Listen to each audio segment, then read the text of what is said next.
The topic of today's video is a request from a viewer and member of my channel, Shannon. She asked me how I choose a pattern when working with variegated yarn. That's a great question, Shannon. Thank you so much, and I hope this video will help other crocheters too. My basic rule is to keep it simple. Here I have a few variegated yarns. I'm going to use them as examples and talk about each one of them. So let's start with this one. Here the colors change pretty quickly. So if I were to work with this yarn, I would choose a very simple pattern working with basic stitches such as single crochets or maybe double crochets. At most I would do V-stitches or shells, but I would definitely choose a pattern where there's only one repeating row. I don't want a variety of stitches with this yarn. Here I would only focus on showing the colors, because when you have variegated yarn where the color changes so frequently, fancy stitches are gonna be lost. Everything will be blended in. So for that reason I would use very simple stitches. And another reason is that when you work with variegated yarns, it could be difficult to see each stitch. It would be difficult to see where you need to work your next stitch. So again, I would not choose a variety of stitches, but stick with something simple such as single crochets or double crochets, maybe V-stitches and maybe shells, but nothing more complex than that. Here I have another variegated yarn. Here the color changes don't happen as frequently as in this one. They last a bit longer. But with this yarn, there's also a very specific texture. This yarn has a very unusual texture. So when choosing a pattern working with this yarn, I would want to focus on the colors and the texture, not the complexity of stitches in my work. For this yarn, I would use something very simple, single crochets, maybe half double crochets, or maybe combination of those two, but nothing more complex than that. Here is another variegated yarn, lots of different bright colors.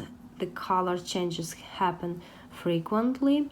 And honestly, if I were to complete a project with this yarn, I would not crochet with it. I would probably knit something with it, because I can see a beautiful, colorful, uniform fabric made with this yarn. But if I had no choice and had to crochet something with it, I would choose a project where I can use very basic stitches, single crochets probably. I can envision a pair of beautiful, colorful socks worked in single crochets made with this yarn. And finally, I have this yarn here. This is Red Heart Unforgettable, and I have worked with this yarn before. I've made lacy scarves with it, and the color change here does not happen as frequently as in all of those yarns. So there's a pretty good stretch of color, and that's why this variegated yarn is more suitable for lacy patterns. But still, I would use something simple, at most 4 repeating rows, because I want to make sure that I have enough yarn of the same color to complete that entire row repeat. So if I have 4 repeating rows in my pattern, I want to make sure I can have 4 rows in this color,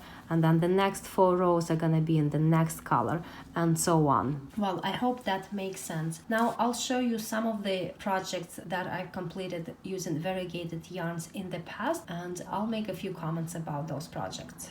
For this lacy scarf, I chose a combination of simple stitches, single crochets, double crochets, and chains.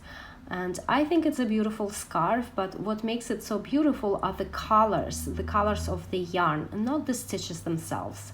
Here is another lacy scarf, and here the lacy stitch is more complex. And for this yarn, it worked out fine, because as you can see, there is enough of the same color to complete a full pattern repeat. And what makes this scarf so beautiful are both the colors of the yarn and the lacy stitch.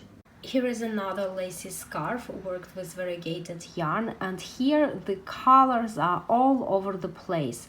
And I worked the scarf with the lacy stitch, but the pattern, the lacy stitch pattern, is not really visible. It's totally lost in the explosion of all those colors. The only reason I chose this pattern for this specific yarn is because I had a small amount of this yarn, and I knew that if I want to make a scarf, I would have to use a lacy stitch, an open stitch, just to have enough yarn to complete this project. Here is a pair of socks that I crocheted with variegated yarn. I think they look really beautiful. I think variegated yarn is a great option for projects such as socks. Here is another pair of socks. Here I used front post double crochets, which added a bit of texture to the socks. But again, I think variegated yarn worked really well for this project. And finally, sometimes when you don't know what to use your variegated yarn for, you can combine it with solid colors. Here is a doll basket that I made a while back. If I made this basket using the variegated yarn, I don't think it would look so good. And if it was made entirely in the beige color, it would be kind of boring. So combining these two yarns together produced a really pretty result.